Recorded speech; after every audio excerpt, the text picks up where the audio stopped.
Vamos a ver el tema de gasometría arterial. Esta es una prueba que permite analizar de manera simultánea el estado de oxigenación y el estado ácido-base. Y también es importante recalcar que es el estándar de oro para diagnosticar y dar seguimiento en anormalidades en el intercambio gaseoso y del equilibrio ácido-base. Vamos a ver las intervenciones en enfermería, pues es valorar función respiratoria, esto para detectar el compromiso respiratorio, aplicar medidas para mantener vías aéreas permeables, también valorar resultados de la hemogasometría y valorar presencia de alteraciones neurológicas como lo son cefalea, visión borrosa, agitación, euforia, delirio y somnolencia. También valorar la función cardiovascular para así poder detectar episodios como lo son insuficiencia cardíaca, problemas de edema agudo pulmonar. También colocar al paciente en posición semi-Fowler para mejorar expansibilidad torácica, administrar oxígeno por puntas nasales o mascarilla facial con la concentración determinada por el nivel de hipoxemia, canalizar vena para administrar soluciones y corregir los parámetros ventilatorios en pacientes con ventilación mecánica asistida, aumentar o disminuir la frecuencia respiratoria y la fracción respiratoria de oxígeno. Dentro de la gasometría arterial, pues vamos a ver que en los sitios de punción, pues encontramos la arteria radial, la arteria humeral y femoral. Vamos a ver qué determina la gasometría arterial y sus valores normales. Aquí vemos que determina, pues encontramos que mide el potencial de hidrógeno. Este está de 7.35 a 7.45. La presión parcial de dióxido de carbono de 35 a 45. La presión parcial de oxígeno de 80 a 100. El bicarbonato de 22 a 26. El exceso de base 0 miliequivalentes por litro o más menos 2. También mide el hematocrito, la saturación de oxígeno de 96 a 98%, el lactato de 0.5 a 2 milimoles por litro, la glucosa de 70 a 100 miligramos por decilitro, el sodio 135 a 145 miliequivalentes, el potasio de 3.5 a 4.5 miliequivalentes por litro. Ahora vamos a ir directamente con lo que es la interpretación de la gasometría. Es muy importante que nosotros memoricemos estas cifras y memoricemos tal cual para valorar nosotros posteriormente. Ahora, vamos a ver aquí tres parámetros que son el pH, el PCO2 y el bicarbonato. En cuanto al pH, dice que si tenemos mayor de 7.45 es una alcalosis. Si es menor a 7.35 encontramos que es una acidosis. En cuanto al PCO2, si es mayor a 45 milímetros de mercurio, encontramos una acidosis respiratoria y si es menor a 35, encontramos una alcalosis respiratoria. En el bicarbonato, si es mayor de 26, tenemos alcalosis metabólica y si es menor de 22, una acidosis metabólica. Aquí tenemos un recuadro pequeño donde decimos que si tenemos una acidosis metabólica, esta va a tratar de compensar con una alcalosis respiratoria. Esto por las hiperventilaciones que se dan. También, si tenemos una alcalosis metabólica, esta va a tratar de compensar con una acidosis respiratoria. También dentro tenemos lo que es el anion gap o brecha aniónica. Esta es la diferencia entre los cationes y aniones medidos en suero, plasma u orina y es usada para tratar de identificar la causa de acidosis metabólica. Tenemos la fórmula para sacar el anion gap, que es la suma de cloro más bicarbonato menos el sodio. Y esta si está por arriba de 12, decimos que es elevado. Y también otro índice que nosotros medimos es el índice de Kirby o PAFI. Y esta es la división de la presión arterial de oxígeno y la fracción inspirada de oxígeno. Aquí esto nos va a determinar si existe un síndrome de distrés respiratorio agudo. Si tenemos una PAFI que es mayor de 300, pues se encuentra normal. Si es de 300 a 200 es un síndrome de distrés respiratorio leve y si es de 200 a 100 es moderado, si es menor de 100 es severo. Si nuestra PAFI sale menor de 150, decimos ya que nuestro paciente es grave y tenemos que tomar en cuenta la ventilación mecánica. Aquí vamos a ver un ejemplo para ver la interpretación de gasometría arterial con estos parámetros que acabamos de ver. Entonces, tenemos una paciente femenino de 50 años, la cual acude a urgencias con malestar general, tos productiva y dificultad respiratoria de unos 7 días de evolución. Esta se ingresa al área de urgencias, se coloca oxígeno por mascarilla facial con FiO2 de 80% y se decide tomar una gasometría. Entonces, en la gasometría tenemos el resultado que tenemos un pH de 7.30. Entonces, hablábamos que si nuestro pH es menor de 7.35, entonces tenemos una acidosis. Tiene un PCO2 de 24 y decíamos que el PCO2 si era menor de 35 teníamos una alcalosis respiratoria. Tiene un PO2 de 60 y un bicarbonato de 12. Y decíamos que si el bicarbonato era menor de 22 teníamos una acidosis metabólica. Entonces, tiene su sodio de 136, cloro 97. Aquí, ¿cómo determinar? Bueno, vamos a ver. Tenemos un pH con acidosis, un PCO2 con alcalosis respiratoria y un bicarbonato con acidosis metabólica.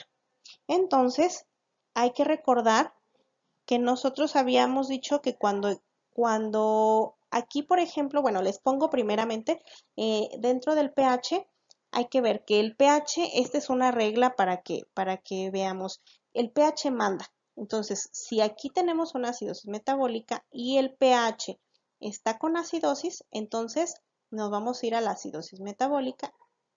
Y recordando el recuadro que decíamos que si tenemos una acidosis metabólica, esta va a tratar de compensar con una alcalosis respiratoria.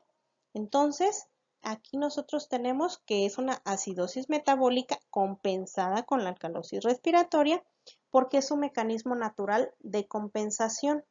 Ahora, hay que sacar una formulita que esta es para obtener el CO2 deseado, el CO2 esperado para que nosotros podamos compensar así mucho más rápido. Entonces, esta es el bicarbonato por 1.5 más 8. Aquí tenemos bicarbonato de 12 por 1.5 más 8. Entonces nos da la conversión de 26. Entonces, aquí pues el CO2 deseado pues va a ser 26. Vamos a sacar el anion gap. Recordemos que la fórmula era cloro más bicarbonato menos sodio. Entonces aquí ya está la combustión. Bueno, nos sale 27 anion gap. Vamos a sacar la PAFI. Y la PAFI habíamos dicho que es el PO2.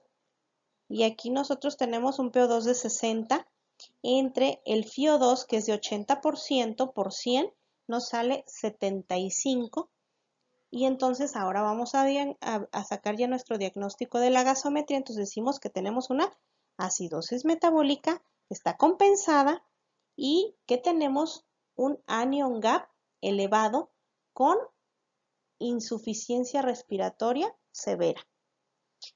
Entonces nuestro paciente ya estamos viendo que la PAFI pues es menor, ¿verdad? De 150 decíamos que ya había que considerar la ventilación mecánica. Muy bien, bueno, aquí vemos que hay, cuando el anion gap está elevado, también cuando está normal, algunas de las causas, como la falla renal, tóxicos, acidosis láctica, y vamos a ver también causas clínicas de los trastornos ácido-base, como lo es acidosis metabólica. En esta pues encontramos la cetoacidosis, también puede ser acidosis láctica, problemas renales, drenaje quirúrgico del intestino, pérdida de renal de bicarbonato, acidosis tubular renal. Dentro de la acidosis respiratoria tenemos enfermedad pulmonar obstructiva crónica, asma intensa, parada cardíaca, depresión del centro respiratorio, debilidad de los músculos respiratorios, deformidades torácicas, obstrucción de vías respiratorias, entre otros.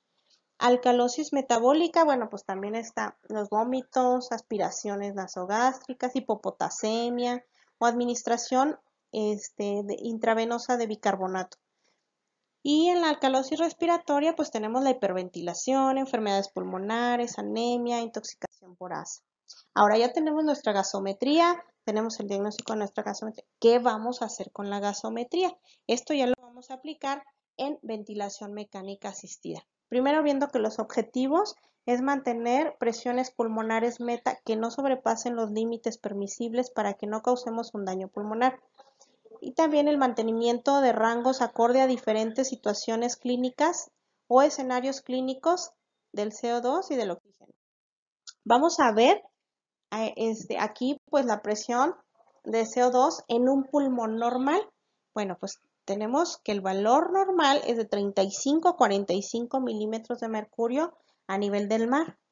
Y en algunas literaturas comenta que en la Ciudad de México pues es de 32 milímetros de mercurio. Vamos a tomar un ejemplo. Vamos a hablar de un paciente posquirúrgico de laparotomía exploradora con ventilación y con un oxígeno, con un CO2 de 60 milímetros de mercurio y una frecuencia respiratoria de 14. Vamos aquí a obtener la fórmula de la frecuencia respiratoria ideal, que es frecuencia respiratoria actual por el CO2 actual y entre el CO2 deseado. Aquí, bueno, para obtener nuestra frecuencia respiratoria ideal, pues entonces la frecuencia respiratoria actual es de 14 y nuestro CO2 actual es de 60. Entre el CO2 deseado, bueno, pues aquí le vamos a poner que queremos un 45 milímetros de mercurio. Entonces, esto nos va a dar como resultado frecuencia respiratoria de 18 y es lo que vamos a nosotros a programar nuestro ventilador con una frecuencia respiratoria de 18 en un paciente con pulmones normales. Y también ajustar nuestro IE a 1 a 2. Bueno, vamos a ahora ver una presión de CO2 en una acidosis metabólica. Aquí no vamos a requerir el CO2 a valores normales, sino el CO2 tiene que ser acorde al bicarbonato. Vamos a tomar un ejemplo. Una paciente con cetoacidosis diabética con 2 días de ventilación mecánica que tiene un pH de 7.19, un CO2 de 39 y un bicarbonato de 12. Aquí vamos a utilizar la fórmula de Winters, que es para obtener nuestro CO2 esperado.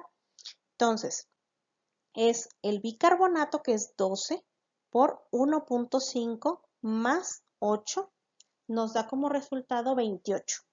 Ahora, ya que tenemos nuestro CO2 deseado, vamos a irnos nuevamente a la formulita de la frecuencia respiratoria, que es frecuencia respiratoria actual. Aquí tenemos el ventilador, que es de 14.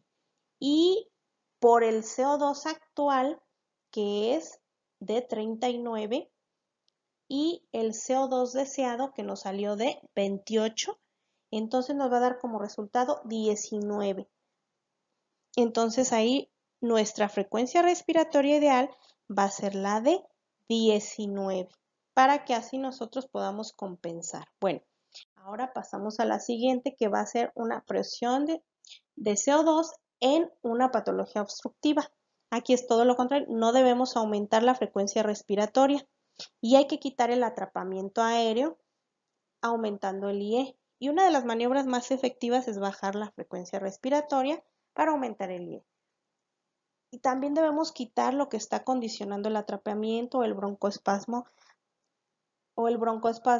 pues utilizando anticolinérgicos, broncodilatadores, esteroides, magnesio, etcétera, dependiendo lo que tenga el paciente. Y aquí les pongo un ejemplo de cómo se ve en monitor cuando hay un atrapamiento aéreo.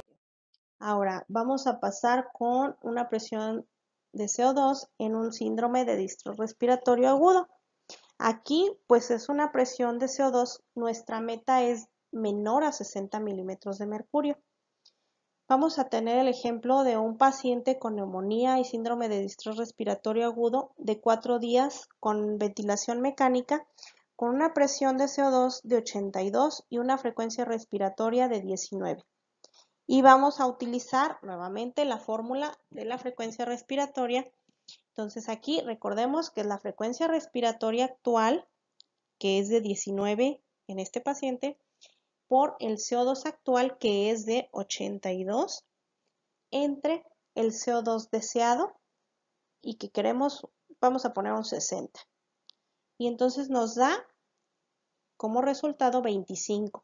Eso es lo que vamos a poner nosotros aquí en nuestra frecuencia respiratoria para compensar con nuestro paciente. Vamos a pasar ahora con lo que es la presión de oxígeno en un pulmón normal. Bueno, el rango o el valor es de 60 a 100 milímetros de mercurio. Que tengamos una saturación de oxígeno de 92 a 96%, tratando de utilizar lo menor que se pueda de FiO2 y también lo mínimo de PIB para obtener metas dentro de protección pulmonar. Vamos ahora con la presión de oxígeno en un paciente con síndrome de distrés respiratorio agudo. Bueno, pues la meta es de 55 a 80 milímetros de mercurio y la meta de saturación es de 88 a 94%. Y no debemos sobrepasar las metas de presión. Para esto debemos ajustar el FiO2 y el PIB y tratar de tener CO2 menor de 60 milímetros de mercurio. Hay que recordar que es con la fórmula de frecuencia respiratoria, que es frecuencia respiratoria actual por el CO2 actual entre el CO2 deseado, y cuidando nuestro IE de 1 a 2. Gracias, espero que haya sido de gran ayuda este repaso pequeño que dimos de lo que es la interpretación de gasometría arterial.